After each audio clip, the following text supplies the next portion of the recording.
and do a roll call, please. Mike Barclay, Present. Mark Cameron, Mark Cameron here. Fran Collins, Present. Mary McGoldrick, Here. and Gina Stino present. Meg's not here, but I know she was going to attend because she was looking for some information. So she'll probably just arrive a few minutes late, maybe. So the purpose of this meeting was because I felt that there were still too many questions around the cost and the scope of the work on the roof. That was my main reason for kind of putting this off. I didn't want to cut that discussion short and have people be not happy about the decision that we made. So here we go. So Michelle, actually, Mark, can you tell us about some of the current concerns you had specifically related to the chimney issue? And, you know, I know that there was also an insulation question. So if we have specs for what the roofers plan to do in some way, shape, or form, or if our proposal, our request for proposal from roofers contains that information, it would be very helpful for us. So I'll let you talk now, Mark. I'll shut up. See, so could I maybe share a screen here?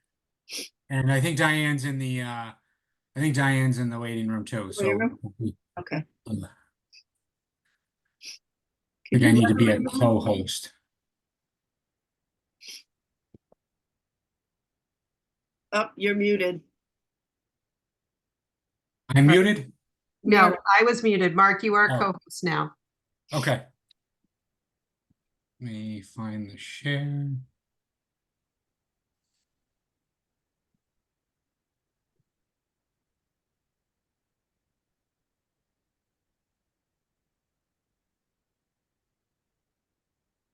So what I did was I dug up, this was the, I'm assuming everyone can see that all right? Yep. So this was the part of the bid and that we brought to town meeting a year ago for the proposed demo of the existing annex and in a new addition in combination with the renovation of the historic side. So what we reached out to Commodore and asked them to kind of help pull pieces of this out of the bid that we got a year ago. So the top here represents the section of Old Town Hall, which is, well, the very top is infill the framing around the chimney to be removed. They didn't, they told us to carry 7,500 for the actual demo of the chimney, and then the infill framing required to the roof and the structure was 18,750 for that framing. And then moving down into the roofing, demo of the asphalt shingles, new asphalt shingles, ice and water, which is the vapor barrier, the snow guards, flashing, gutter, strapping over nailable insulation and sheathing. So these are all the components that make up the roofing system. And this is the portion for the historic side. And then separately down here, the 309 is the portion for the proposed new addition. Now, our current annex is slightly smaller than what was proposed to go up there, so that number would be a little bit less. This section here in the middle was relative to the sheathing that was going to go on the new addition, but because we weren't putting up a new addition, all the existing sheathing, assuming it's not rotted, would be reused and gone right over. So to kind of summarize it, right, I took the 2023 proposed cost, the square footage of both roofs combined, divided it by the value, you get a combined rough value of $53.49 per square foot. So taking the delta of what our existing roof square footage is, which is about 1,100 square feet less, you come up with 452,000 and change. So putting a little concise budget together here for a roof design, the roofing, the demo of the chimney, subtotal that, you're at 474. Add 3% escalation from 2023 to 2024. Indirects of, we were suggested to carry 15 to 20%. So as just a middle point, I carried 17.5 for indirects, and then a contingency factor of 10%, right? We still don't have drawings, we still don't have it spec'd out, so a contingency at this time of 10% would be appropriate. As we get drawings and we get a little bit closer to it, you could ideally reduce that down as you get a little bit more finite information. But you know, this shows the plan of what we had. This is our current layout. And these were the drawings that we paid for, showing the different details here on the left of what we proposed a year ago. So assuming that this makeup is what we would be installing, this is a system that would meet the current energy code, and I feel would be more representative of what we would be putting up there. If we have a lower dollar value, I'm suspect to think that it's a simple rip and replacement of the existing shingles, and not something that has 8 inches of insulation here. As you can see, I mean, this is your typical detail here, where this bottom right below the red line, that's our existing sheathing. And right now we just have a layer of shingles on top of that. So adding insulation and a board and then our roofing system, that's what we would be looking at. So again, it's really, what are we buying here? Are we buying a Chevy? Are we buying a Cadillac? What are we buying? Are we buying, you know, it doesn't really tell us what we're buying. And that's my concern. And my concern is that we're optimistic in what we are hoping it will be, but as history has shown, our bids come in a lot higher and then runs the risk of the project not happening. So I'm fully in favor of us taking a step here and getting the roofing done, but as far as the value, I think it's a little low. And was the chimney addressed in this, Mark? The chimney was addressed, yeah. So the chimney was over in this general area here, and it was addressed. Okay. So Michelle, can you answer whether or not the chimney was addressed in the figures that we have that are 325? 325. So the chimney, I mean, the chimney is only $7,500, so I don't know that that's really where the big cost is coming from. Yeah. So in the proposal that I received, it was simply exactly what Mark said. It was replacing the existing shingles. It did have a vapor barrier. However, it did not have that level of insulation. It addressed the gutters, but again, did not address the insulation for the energy code. So when we're talking about this building, right, when we're talking about doing this building piecemeal, the challenge herein lies, now we have a piecemeal project. So we're investing another, I don't know, Mark, how many hundreds of $1,000s on making sure that we're meeting energy codes, but we have 60 windows in the building that don't even close.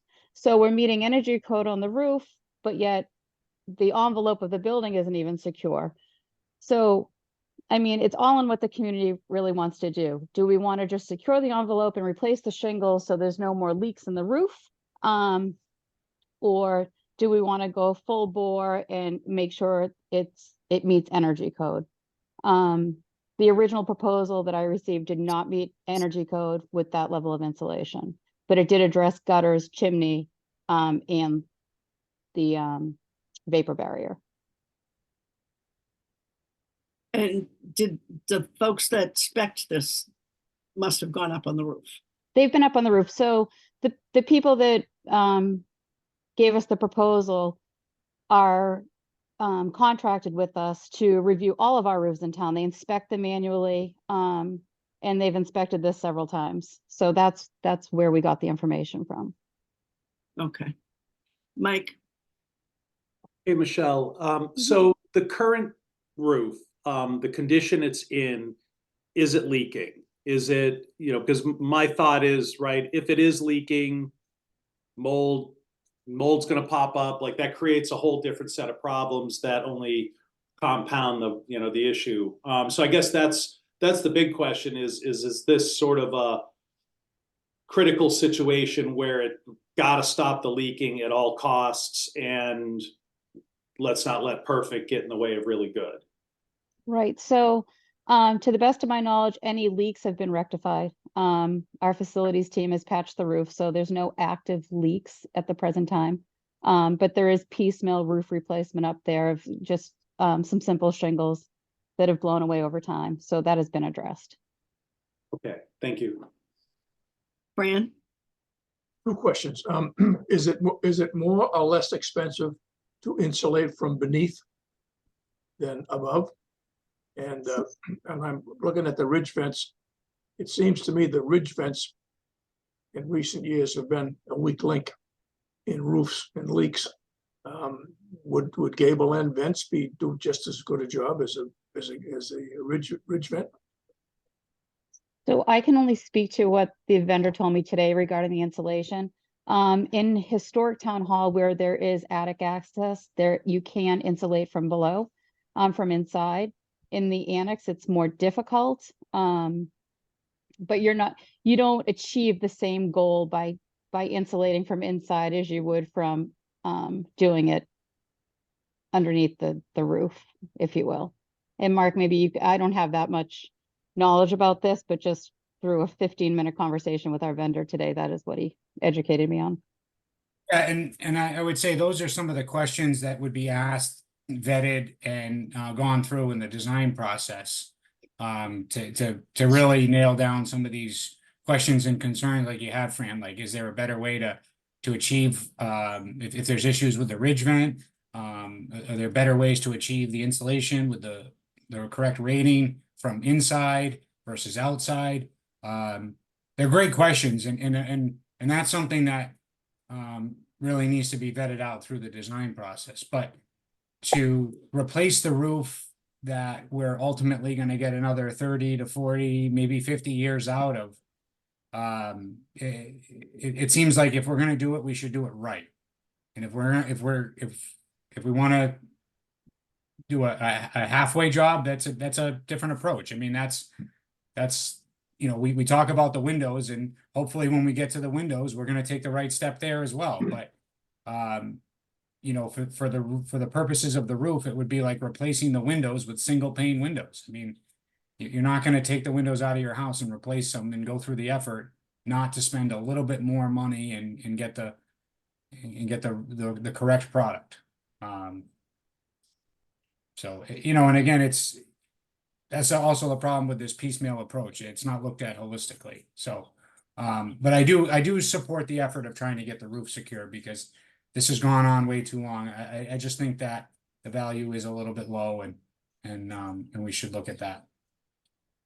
Yeah, that's good. I'm not opposed to upgrading. I wanted to get the best job we possibly can. My question is, would it be any less expensive to put the insulation underneath than underneath and between the roof boards and the shingles? That's my question. I don't know what the difference is. I certainly agree that we don't want to go do a half-assed job, because we know where that's going to get us. But I think that, you know, one of the key points here is this system hasn't been designed, right? So we're ultimately putting a number to the project that hasn't been designed. A design team for this roof hasn't even been hired. There haven't really been conversations as to what the town of Cohasset is expecting, right? Because people casually say, let's put a new roof on, and don't understand the magnitude of the conversation here, of the detail of the insulation. This is it's a detail, but it's a major detail that needs to be thought about. And once this work is put in place, you're not going to undo it in a couple of years and spend the delta in a couple of years.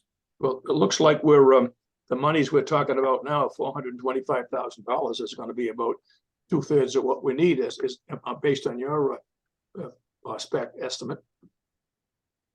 And just to highlight, I mean, Michelle and I were both reaching out to Commodore and trying to get some answers and some details here. And in relation to those numbers that I did share there, the bids did come within under that range. I don't have the exact answer of how far under, but they were within budget of those figures. So again, I think it's sort of one of those scenarios too, where it would behoove us to plan for the worst and hope for the best rather than plan for the best. Yeah, right, but what I'm saying is this $425,000 going to do what we want to do, or is it going to be another, oh, well, we'll finish this up later on at another time when we, It's actually 325, isn't it? well, there's It's- another 100,000 from a private But appropriation. that's included. That's included. That's included. Oh, in- you're right, excuse me, yeah, yeah. That's one of my concerns. I have Yeah. Mary's hand is up, and then I have another question about Okay. the age of the roof. Thank you.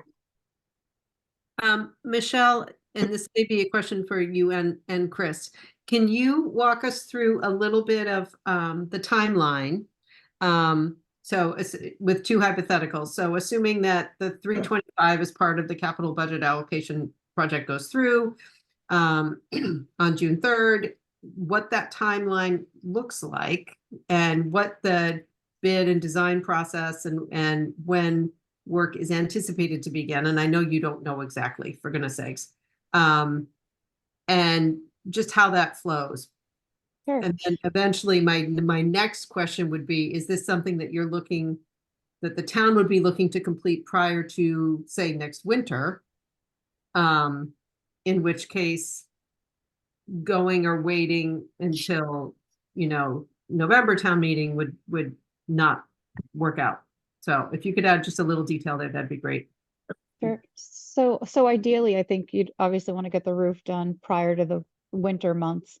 But as far as the timeline, so as soon as the money is allocated, we'll move forward with the design, awarding a designer, the bid to move forward with the design. The Mhm. design takes anywhere from 2 to 3 weeks. Soon thereafter, you bid the project, another 3 weeks. You choose the vendor, and from what I'm hearing, this project should take no more than 2 weeks. But Mark, based on your, I guess, Say- firsthand knowledge of a project like this, I would say What's minimum realistic? 2 weeks. Yeah, I would say minimum 2 weeks.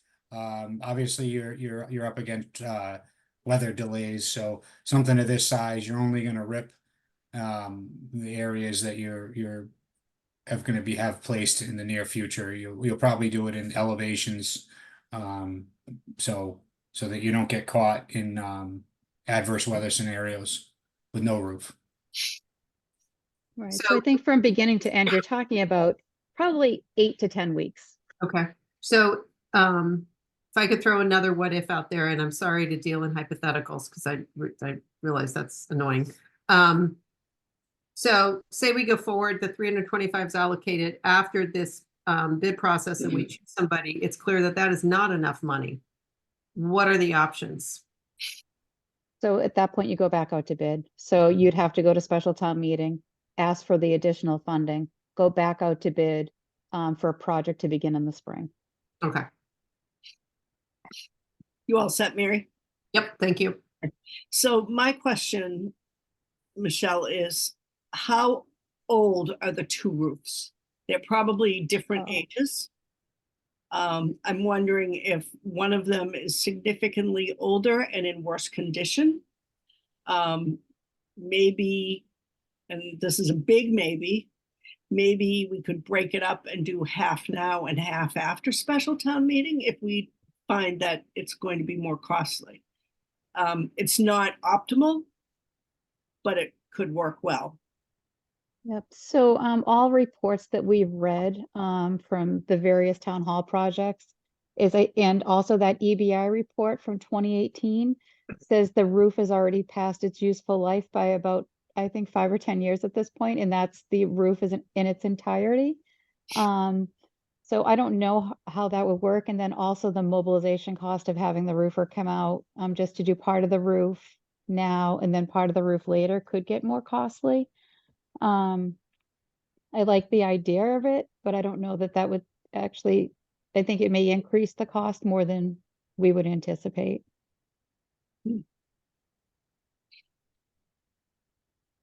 Any more questions, comments, concerns? Fran, and then Mike. You know, it seems to me if we're gonna replace the roof, we need to replace the roof. And we can't do it in bits and pieces. If your ship is sinking, you don't half fix the leak. You know, to only do part of it. What part of it are you gonna do? Top part, the bottom part, the middle part? You know, we really need to have enough money to do the whole roof. And get it done at once. I don't see this piecemeal in the fixing a roof. That does not make sense at all. We've got to figure out what is it gonna cost. And let's vote that money and get it done. I don't know where this $325,000 came from. I mean, what somebody came up with that Yeah. number, but obviously it's about half of what we need, it looks like. And I work for Disaster Restoration Company, and I will tell you, you do not want mold growing under that roof. Even if it's patched, it's never a good thing. No. Because finding it later on is a real problem. Yep. I've seen pictures that would make you throw up. Hmm.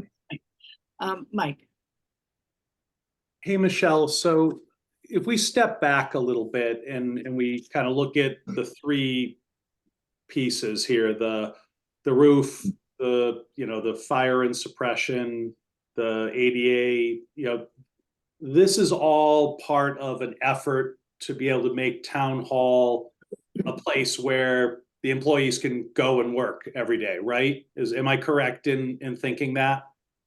And I guess if that's the goal, as quickly as possible, is the roof critical to that, or is the fire suppression more? I would think the fire suppression and safety part of it would be more important. That's just my initial thought. But because I guess this has all come up, a little bit at the last minute, and now we're hearing that what's been voted on so far just might not be enough to get it done, and we very well may be at the November town meeting, voting another number to get it done in the spring. So I'm just trying to, I guess, piece together, what the goal is to get people back to work in town hall, and if the roof is necessary, because it just doesn't sound like we have enough allocated for that. So I think that question compounds several different challenges that we face.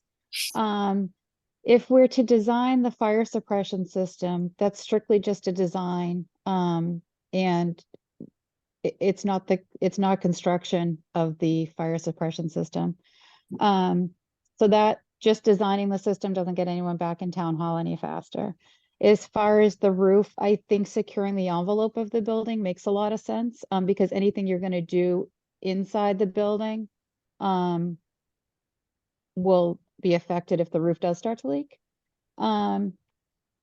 So I know it's a little bit chicken egg, but I really think you'd have to secure the envelope of the building before you start working on the interior.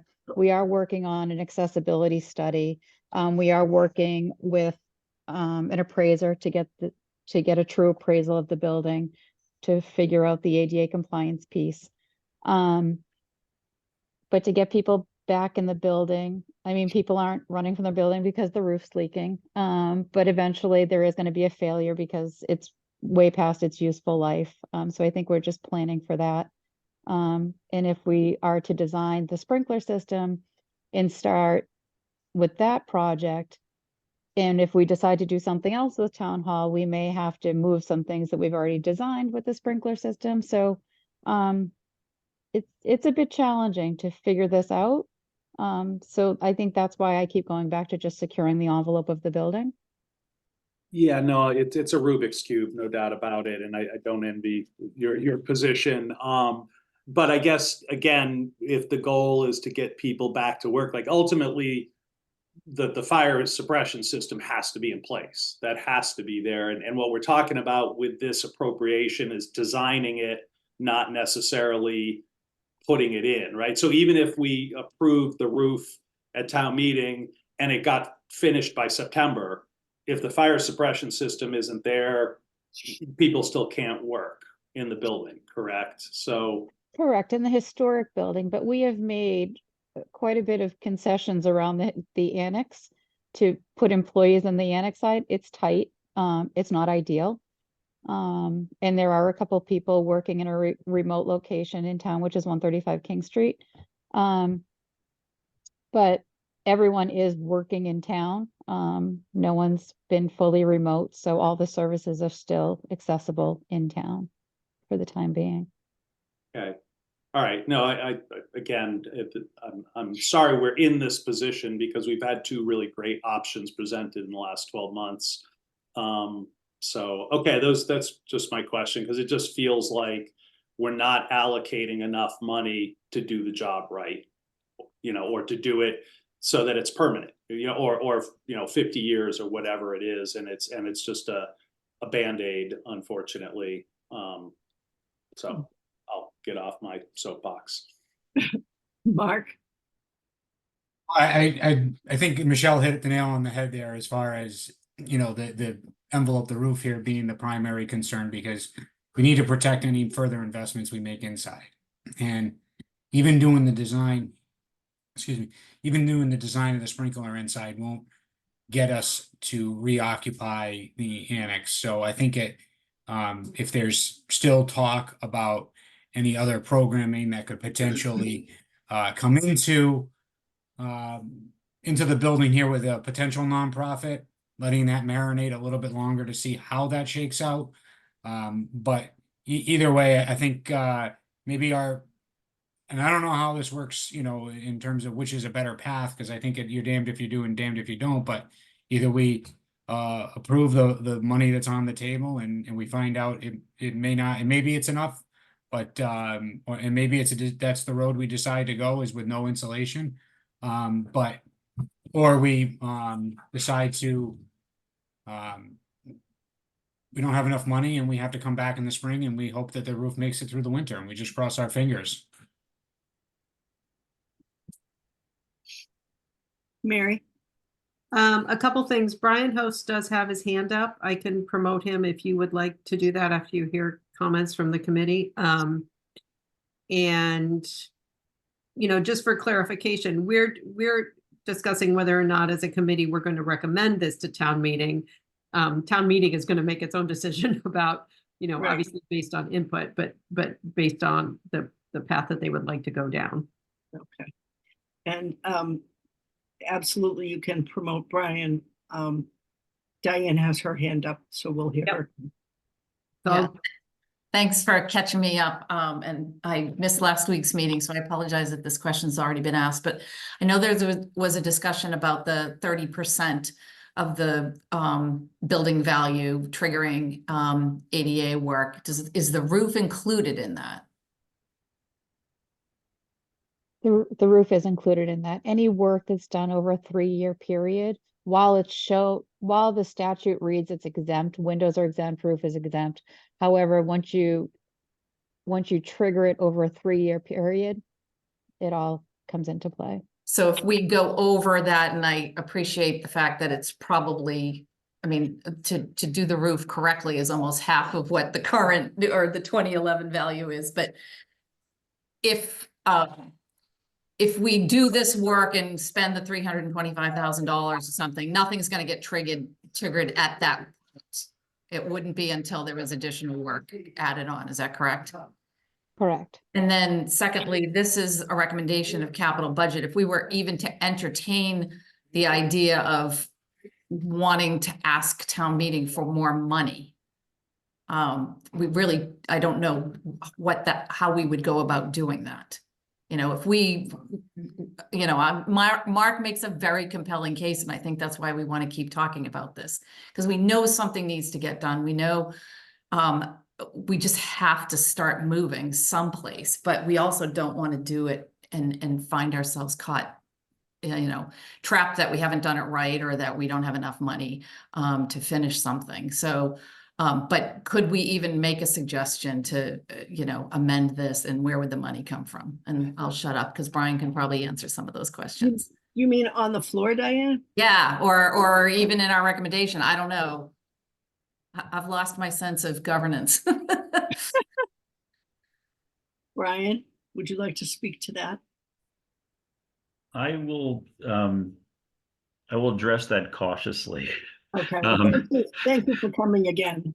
Absolutely. And the reason I say cautiously is because, you know, I'm one voice of five, one vote of five on capital budget. This is not something that's been discussed, but in terms of the art of the possible, okay, there is 500,000 that was appropriated to the capital budget stabilization fund back at special town meeting last fall. It is not, you know, an absolute hard restriction on those funds that they be directed towards town hall, but it was referenced as the most likely and certainly, you know, one of the ways that money could or should be spent. So for now, we've really sort of you know, earmarked that, for lack of better terms, towards town hall, unless there's a compelling reason to pull it elsewhere. And of that 500, 325, well, I guess 325, 365, looks like 310 net of that 500 is being appropriated. So it's 325 for the roof minus the 100 that's already appropriated, plus 20 for the Mass Architectural Access Board review, plus 45 for the fire design. So I think that gets you to 410, if my mental math is correct. And if you back out 100, that gets you to 310. So there still should be, is that right?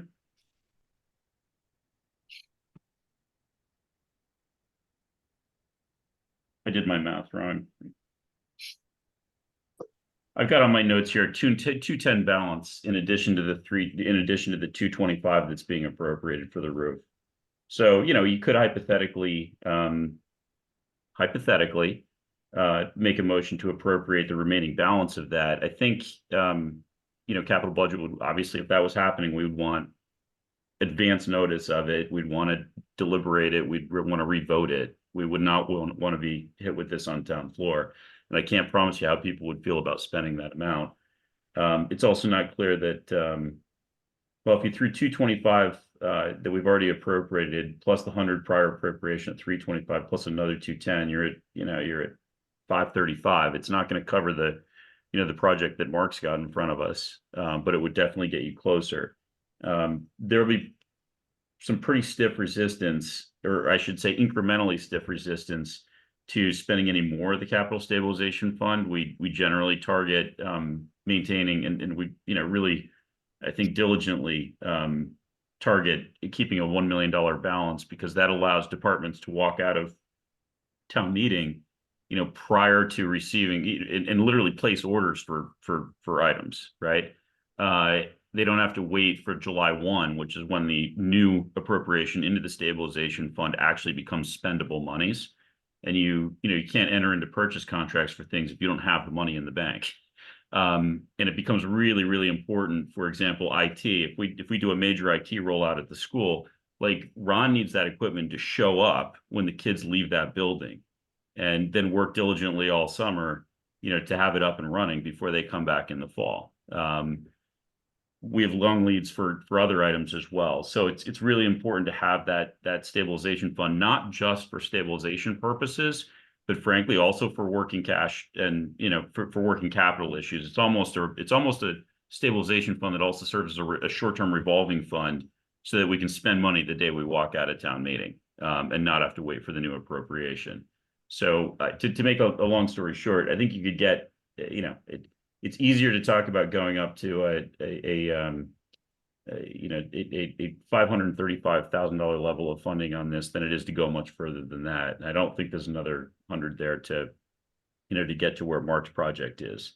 Although we could talk about it, there may be some other pockets in some other funding areas that I'm not aware of.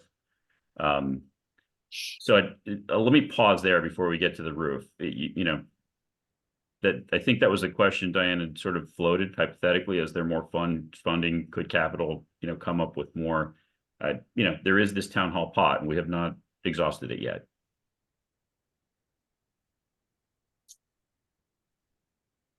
Any Okay. questions on that piece? It looks like Meg, I don't know if your question is about this or if I should move on to my next item. It's not about this, so if Okay. other people have questions about this, feel free Okay. to jump me in line. Okay, and then I want to address the scope of the project itself before I go back on mute. But are there any other questions about how we would fund it if we wanted to actually fund a larger project? Okay, let me move on. So the work that was done in the last major town hall project that Mark has, kindly sort of extracted and updated and refined a bit to present to us, is one way to do a very high quality roof. And it makes perfect sense in the context of a, $24-25 million project where you're literally upgrading everything in the town hall and you're bringing the old section up to, the highest level of performance that you can. But there are multiple different correct ways to do roofs. And I think it's important to keep that in mind and keep in mind the context of what it is that, we have as a building and what it is that we're trying to achieve. So, think about the insulation on the top of the building as kind of a hat, for lack of better terms. Look, I'm not a professional on this, but I can tell you right offhand, there are at least 3 ways that I've seen this done and continue to see it done. One of them is the way it was done. It's already been done in Old Town Hall. It's also coincidentally the same way that my home is done, which is that the insulation is actually in the floor joists of the attic. Okay, so the insulation is immediately directly above the ceiling in the living space or the occupied space. So if you go up into the attic of Town Hall, and I think most of you have been up there at this point, it looks like a giant barn, right? It's massive post and beam construction. If you look up, you're looking at you're literally looking at the bottom side of the sheathing exposed. Good news is it's visibly all dry. There's nothing to suggest this sheathing rot. And just outside of that are the shingles, right? There's no insulation from the floor deck, the joists up. And you're walking around on old barn boards, and underneath those barn boards, I don't know what it is, Mary, you might remember, but it's like 18 to 24 inches of cellulose insulation that's blown in there. It literally looks like piles of fluff. If you look at where those boards are missing in certain pieces. It's extremely effective insulation. It's been there for years, and that's the way they insulated it. So the attic, so that the office space is extraordinarily well insulated. Okay, the attic is not insulated, and there's nothing in there, so there's no reason to have it insulated. There are some reasons why you might consider insulating an attic. One is if you're going to put a wet sprinkler system in there where the pipes actually hold water in them, then you can't have those pipes freezing in an uninsulated, unheated attic. But if you're actually going to insulate the inside of that attic by moving the insulation from the floor up actually into the roof, whether it's on the underside of the roof or on the outside of the roof, that insulation it's like just adding another hat, right? There's already a hat on this building, so there are at least 3 ways. There's the way it's done now. The office space is extraordinarily well insulated. I don't believe that the prior town hall project contemplated, adding any more insulation into the roof line. Mary, you may remember, and Michelle, I don't believe that there was any further insulation in the roof line that was contemplated in the last roof project that was proposed. So I do get why, the architects on this last project did it. But it's one of 3 ways to do it. And the building is actually it's probably frankly the best insulation in the entire building right now. The walls in that building are not well insulated, and the windows are not insulated at all. So I'll pause there for a second and just say, I think we're talking about 2 different projects here. What Michelle has put in front of us and quoted, I think that's an accurate quote for what is contemplated, which is to replace the roof and go with the insulation as it exists today, which is in the joists. It will definitely not pay for what Mark has contemplated, which is a different project. Any more questions? Meg? My question, I think, is actually just a simple one for Michelle. Michelle, am I remembering correctly that last week someone had said that you are getting a new appraisal for town hall? We hired an appraiser, a municipal appraiser, and he is working towards that. It's going to be about 4 weeks to get that appraisal in. Got it. Perfect. Thank you. Sure. Mark, Well, just in relation to some of Brian's comments, I think that the best way forward is that there's a group of people looking at these details, and I think it's not whether Brian's right or Mark's right or which one's the better. It's to evaluate what's first of all, what's required, what is compliant, what is non-compliant, what is best for us, what's the cost, and proposing some different scenarios. I mean, the devil is in the detail here. And I just think that there's a lot of decision points that ultimately need to be made. And I'm not saying that the design that we had from the 1 year ago is the design and that there's no other way to accomplish it. But what I am saying is there needs to be somebody, some group or somebody that's looking at what the decisions are and what is best. And I don't feel that the select board telling Michelle to go get a price for a new roof is necessarily the best, most efficient and comprehensive direction that we should ultimately be spending this much money on, right? I mean, if part of the reason why we have the roof designed the way it was a year ago is because we were changing roof lines. We were changing the roof. So when you change the roof, you have to install a roof to the current building code. We don't have a roof that meets the current building code. So if we don't change the roof line, then there is not, we can feasibly do that. And I said that last week as well. It's just, there are some of these decision points that need to be looked at and decided on with a little bit more detail than what we're getting right now at this point. And that's where I just don't think that in the end, I mean, people will, would say we put a new roof on and we didn't put a roof on that met the current building code. I mean, that's people would potentially raise their eyebrows and be like, did we really did that? Like, why would we have done such a thing? So again, I think there needs to be some decision making that needs to be looked at for the project. And I don't know that it's going to be solved right now, today, or even before town meeting, but I just think it's something that really needs to be looked at. And with that said, with a qualified designer as well, I mean, they're a professional in this. There's, an envelope consultant should be engaged here. Michelle, are there plans to do that? So the only plans we have is to hire a designer to design the roof, but we have to, so the designer can design the roof, but we have to provide the scope, right? They'll give us a recommendation of what they think we should do. But I think it's on us to provide a scope of exactly what we're looking for. They'll give us their recommendation. And thus far, their recommendation to date was just what we have listed already, which is to replace the shingles, add the vapor barrier, change out the gutters, and remove the chimney. But it was a simple replace the shingles. So that was the simple project. If we're going to move on to the more elaborate project, which Mark is highlighting, then we just need to say that that's what we're looking for.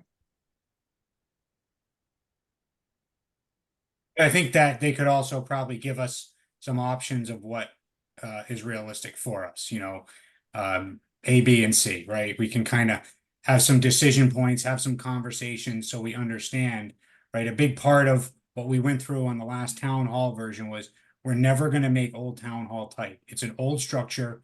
It is inefficient in its air and vapor barrier. And we can't just add air and vapor barriers because then the walls won't be able to breathe. It's an old building. It's been breathing for, well over 100 years, and it needs to continue to breathe. And we just got to be careful that we don't implement ways where we're trapping moisture and were causing mold and rot. Mary?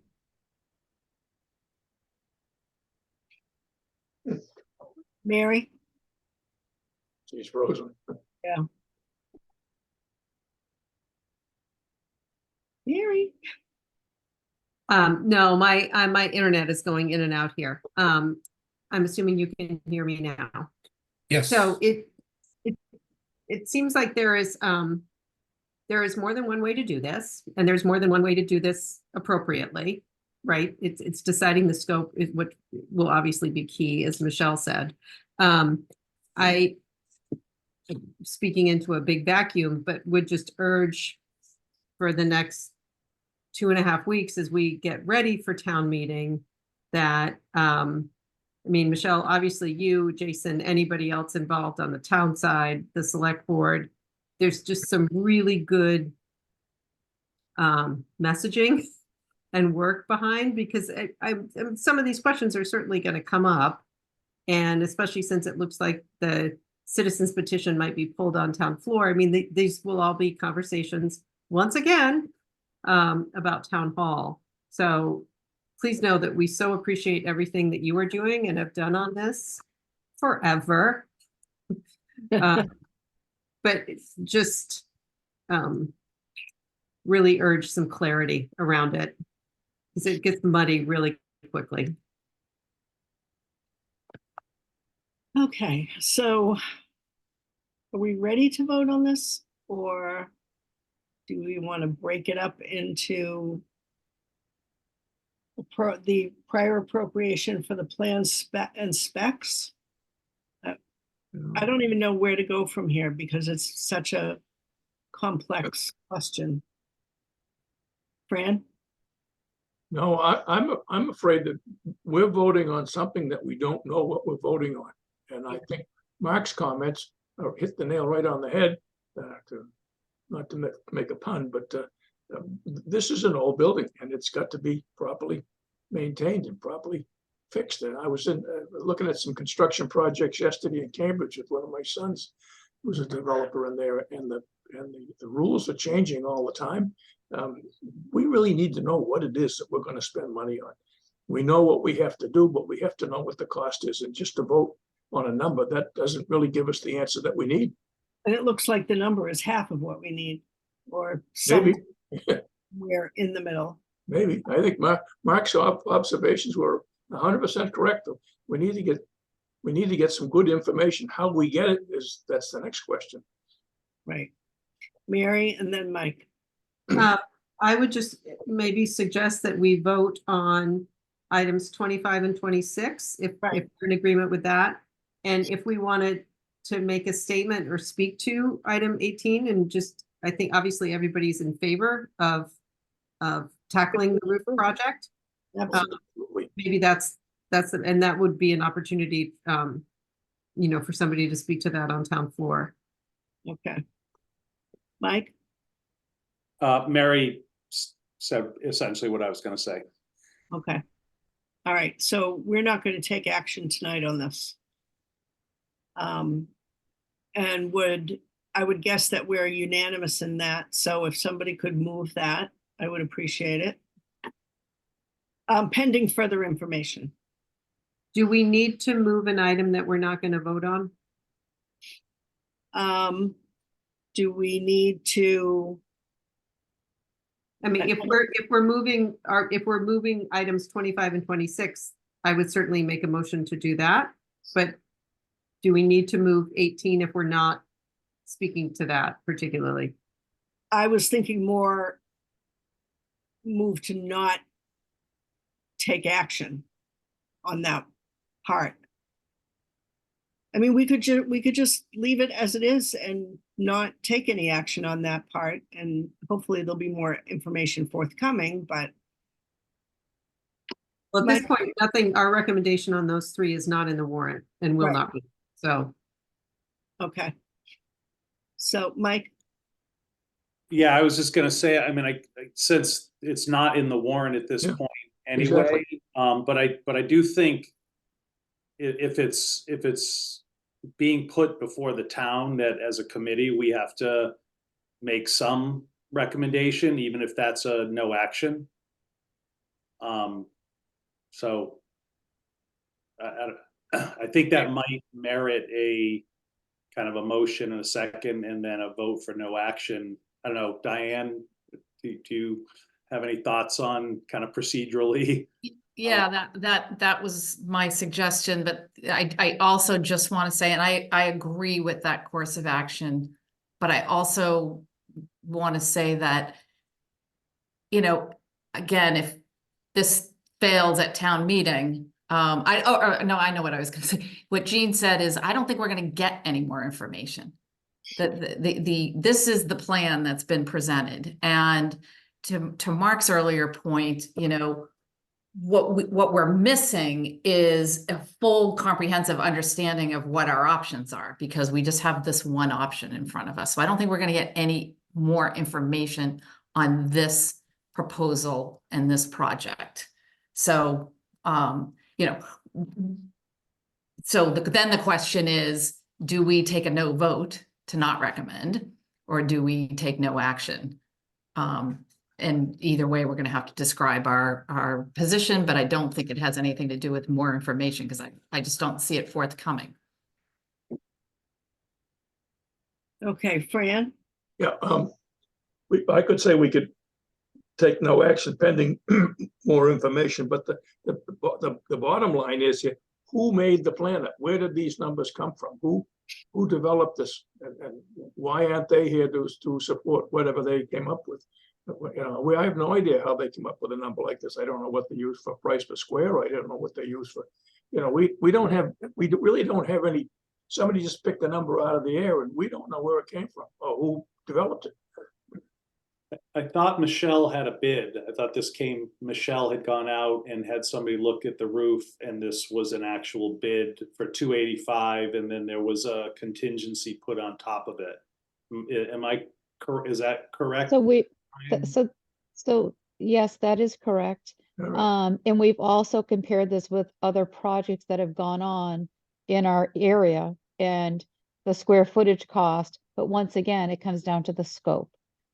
If our scope is going to be more elaborate, in which Mark is suggesting, then the price per square foot is definitely going to go up. The price per square foot that we received was based on replacing the shingles, gutters, and taking off the chimney. So it's a very different project. And I do think we may have additional information within the coming weeks. You're not going to have solid bid numbers, but at least we'll be able to determine, as Mark said earlier, you know, plan A, plan B, plan C, like this is one scope, this is another scope, and this is a third scope. And you can evaluate all of them. We're not going to have bid prices to attach the price per square foot to each individual scope of services, but we'll have an idea based on projects that have been completed in the area.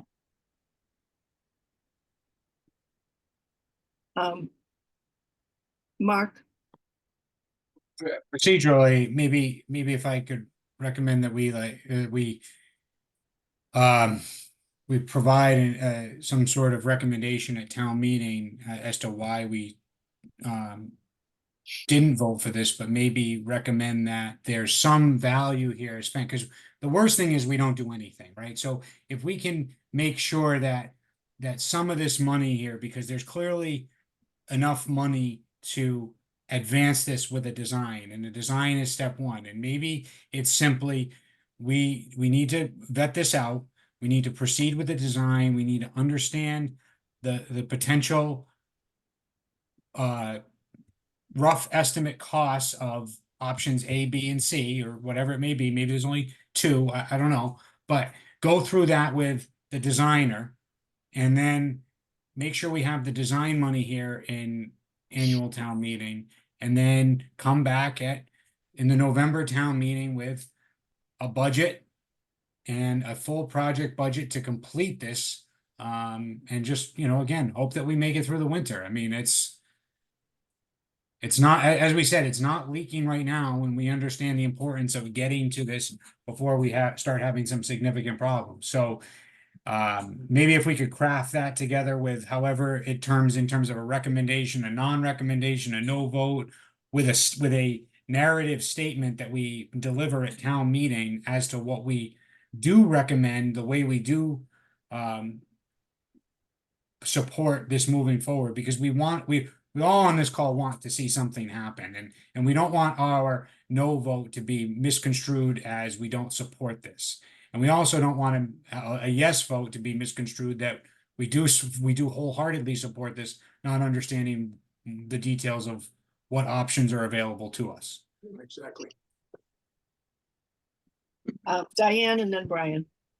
Just my question is on the information that we'll receive in the next couple of weeks. It'll still be within the proposed scope and a project, is that correct? Or will we be able to understand that, you know, like, is it possible that we're gonna find out in 2 weeks that Mark's right and this is a $500,000 project and we'll make an adjustment at town meeting? Or I think my thinking is we're stuck sort of with this $325,000 proposal.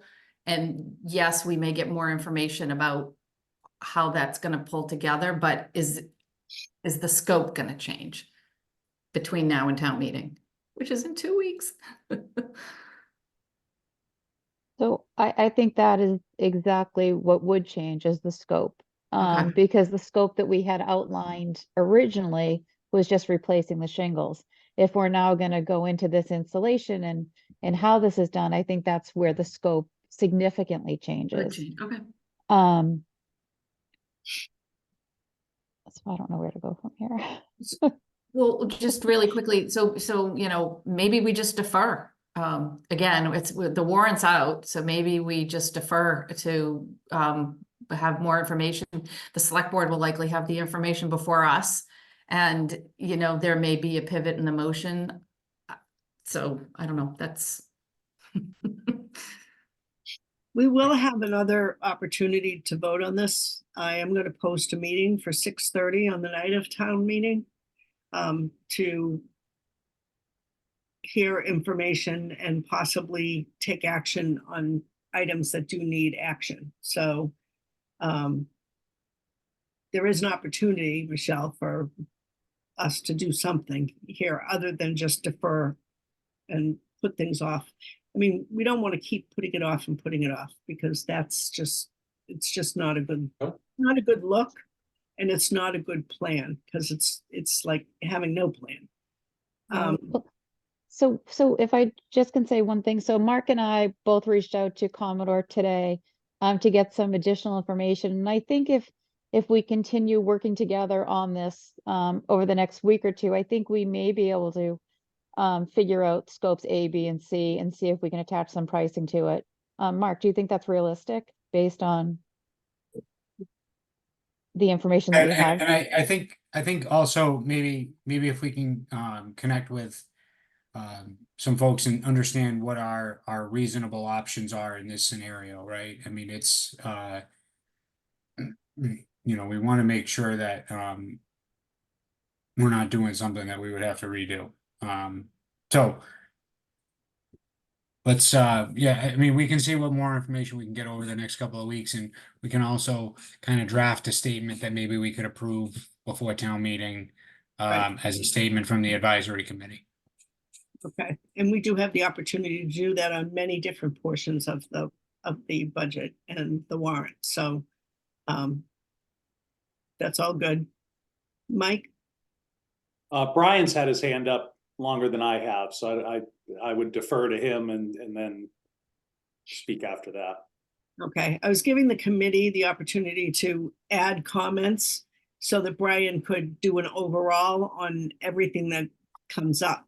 Yeah, I mean, my comments would be, you know, obviously, we can defer to making a recommendation to town meeting. That happens all the time.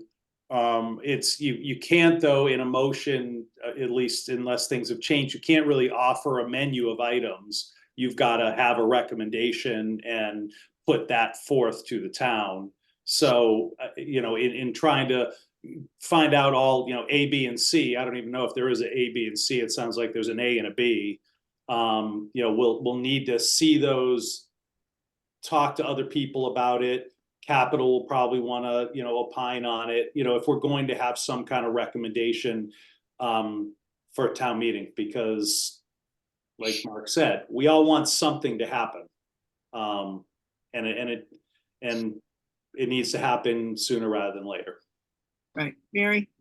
I would also support deferring this. I don't know if we want to defer all three town hall items here or just the one. And I would just like to reiterate, I mean, town meeting may very well pass the whole kit and caboodle here. My main concern is if we get to a stage where it's clear once we have all our numbers and we're a little farther down the road that we don't have enough money, that there is someplace to get it. And Brian has added some color in a hypothetical way that's non-binding. But that's my main concern is because town meeting may be very well to say, let's just go, please. So. Okay, thanks. Brian? Sure. Just thinking about the next 2 weeks, it seems like there's no question or debate around the fact that, you know, the design that was priced out and is contemplated and proposed in this article is not the design that was in the most recent town hall project, which is Marcus has walked us through. It strikes me that the question that we, you know, need to figure out is whether or not the design in front of us is an appropriate design, recognizing there were probably at least 3 ways to do this, right? The deck above the roof or below the roof with spray-in from underneath. And it strikes me, I'm just thinking out loud. I mean, the 3 factors that pop into my head immediately are, you know, first of all, the insulation efficiency of doing it the 3 different ways. Second is code. I literally have no idea what the code requirements are, or whether or not, you know, what's there, you know, would be code. And finally, it does have an impact on the sprinkler system. So I you know, was pleased to hear that, you know, Michelle and Mark are, you know, hoping to speak to Commodore, but I do think there are different ways to do this, and we just need a good answer. I don't think any of them is necessarily right or wrong. There probably are some wrong answers out there, but I don't think either of the 2 that's in front of us right now are necessarily wrong. But there may be one that's better than the other, and we should, you know, I would encourage everyone to try and figure that out. Okay, thank you. Any more comments before I propose that we make a motion to defer action pending further information prior to town meeting? One more quick question to Mark. Mark, you're involved with commercial construction, are you not? Yes. Are you typically putting in dry systems or wet systems as far as sprinklers go today?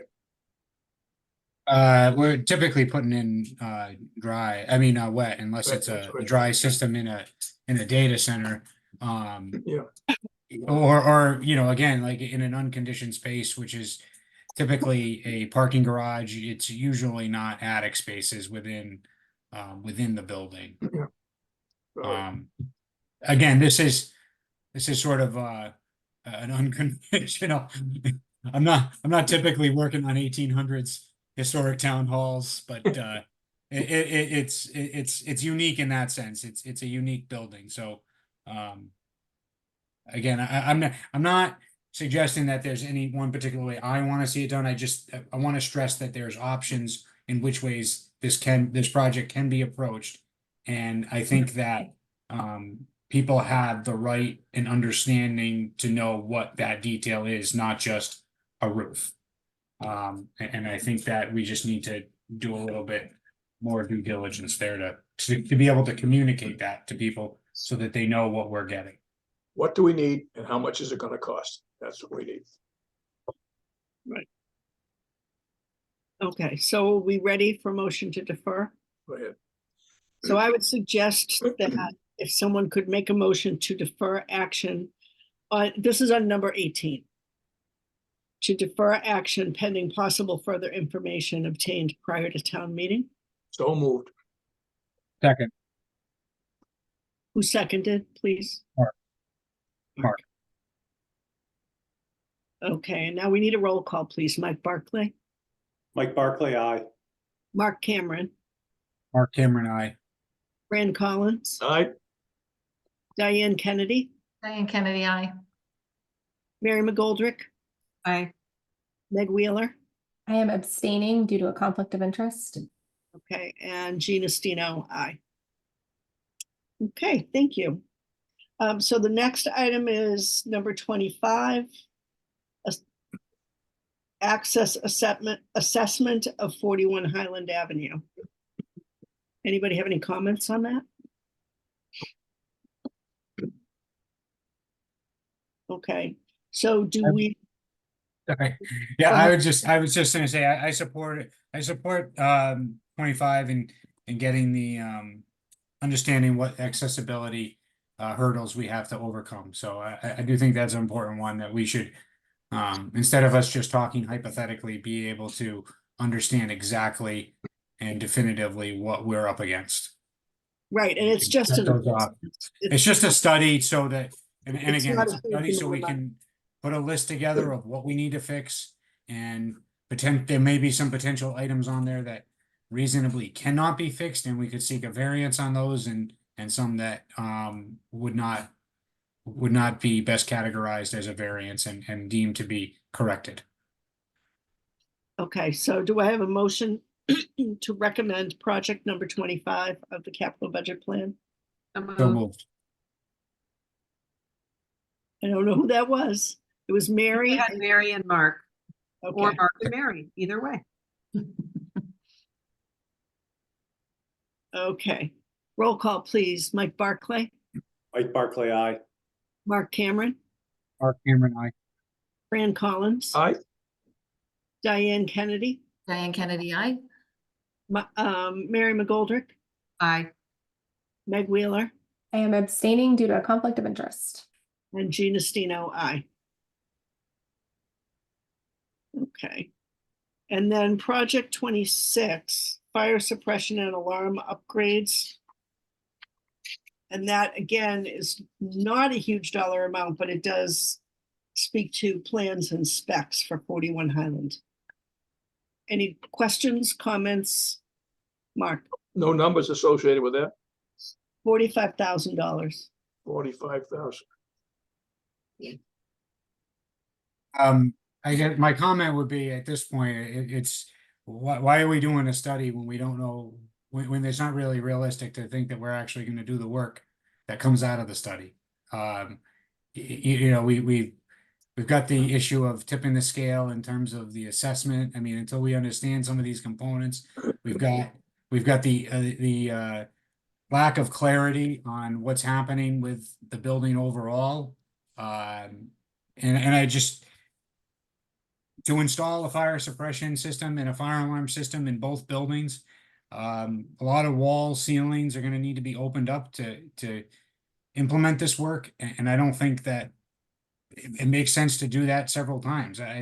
You know, realistically, if we're gonna be putting sprinkler pipe in the old town hall, the ceilings are gonna come down. We gotta be drilling holes through some of these old walls, and we've gotta do hazmat assessments, testing and abatement if we start digging into walls in Old Town Hall. And then, you know, depending on how things shake out from a programming standpoint over the next couple of next year, let's say, next couple of months, if the layout starts to change, the sprinkler piping and the fire alarm systems are going to need to be reworked. And so I don't think it's an appropriate use of money, because spending this money right now isn't going to even get us to occupy the historic town hall again. So again, I think there's a lot of dominoes here that come with this one, and I just don't see us being ready to jump on all of those. So for that reason, I wouldn't personally support this. Okay, I'm going to go across the top because I was making notes and didn't say who put their hand up first. So Mike. Yeah, but this is just for plans and specs, right? This isn't for installation or any of the actual work. This is just, right, Michelle? I mean, this is just to get the plan in place, or again, at least know what we have to do. Right, this is the design work. Yeah. Okay. Mary? That was my question. Okay. All right, so are we ready to vote this? Does someone want to make a motion to recommend number 26 of the capital budget plan? So So moved, Diane. Mary. Diane wins. And I'll so- second. Okay. All right. So roll call, please. Mike Barclay, Mike Barclay, aye. Mark Cameron, Mark Cameron, nay. Fran Collins. No, I'm sorry? no, nay, no, Okay, no, nay, never. okay. Diane Kennedy, Diane Kennedy, aye. Mary McGoldrick, Aye. Meg Wheeler, I am abstaining due to a conflict. and Gina Stino, aye. Okay, so we're done with that one. We're a little behind, so Mary, you're not getting your wish for Gina Stino special. That's okay. Can we Um, let Michelle go, though? Yes, thank you very much for Thank you, joining. Thank you. Michelle. Good night. You're the And best. Brian, too, thank you, unless you have something further to add. Great, enjoy the rest of your evening. So next up on the agenda is town manager updates, and I didn't know if you had anything to add, Chris? No, not that really fits your bill tonight. Okay, all right. Then approval of minutes is next. Well, no, liaison updates is next. If anybody would like to speak on any of these items, could you please shoot me an email? And maybe put a little blurb together. Don't circulate it to the entire committee, though. But if you would like to speak on one of these items, please let me know. I do have a meeting scheduled. There's a pre-town meeting scheduled with the town manager, the moderator, chairs of select board and this committee on the 26th. So if we could get some information prior to that date, that would be great.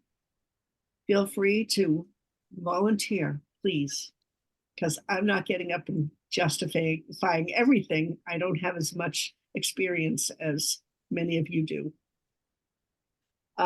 So if you could take care of that for me, please, I would appreciate it. So next is approval of minutes for May 8th, 2024. Do I have a motion to approve So moved. and a second? Anyone? Meg, was that Meg? Mike can have it if he wants it, whoever. Okay, You said the If I meeting could is on just the say, 26th. 'cause I know Leontina is listening. She did a beautiful job on those. That was a long meeting. She did a great job. It was fabulous. That's not for everybody to come to, Fran. But if I could get information from you, from That's a anybody. Sunday, 26 is a Sunday, Oh, no, I'm sorry, it's the 28th. 28th, okay, It's the day after Memorial Day. all right. Sorry about that. Yeah. So I'm sorry, Mary and Mike. And roll call, please. Mike Barclay, Mike Barclay, aye. Mark Cameron, Cameron, aye. Fran Collins, I, Diane Kennedy, Diane Kennedy, aye. Mary McGoldrick, Aye. Meg Wheeler, Meg Wheeler, I. and Gina Stino, aye. Okay. So next is scheduled for upcoming meetings, and the next upcoming meeting is really town meeting on June 3rd, unless some weird situation pops up in the 2 weeks between that, which we don't usually anticipate will happen. But I am going to post a meeting of the advisory committee for 6:30 PM that night. Town meeting starts at 7. So if we have items to discuss, or we want to discuss a little bit further, who's going to talk on what, we could do it at that time.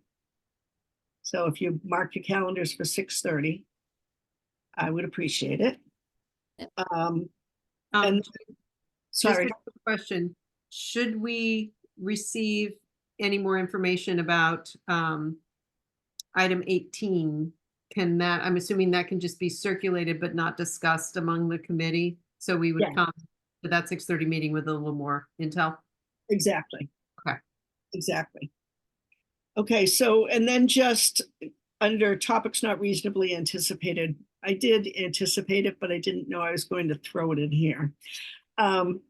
Just keep in mind that the liaison assignments will shift because tonight would have been Rob's last meeting with us. So town meeting will be his last meeting with us. Because he rolls off the committee. He's already served his 2 terms.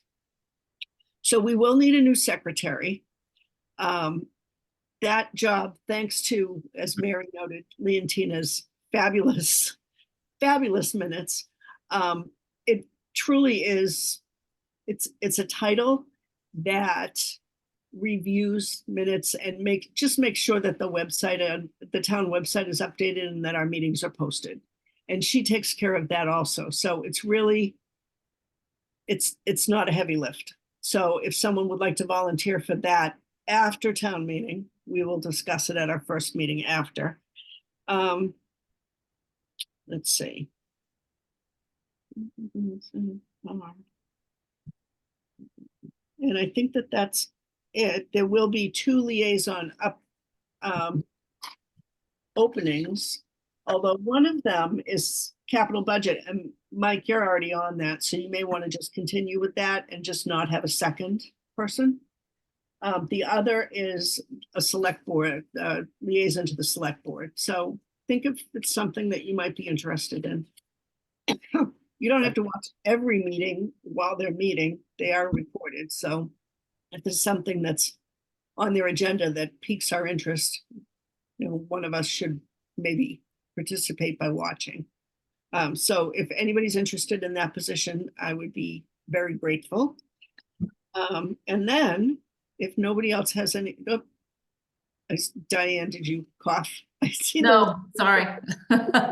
Sorry, whoops, not on mute. Dealing with a cat and a dog. Okay, well, I'm not that far behind. It's 8:18. So if someone would like to make a motion to adjourn. So moved. Second, Mary and Diane, yep.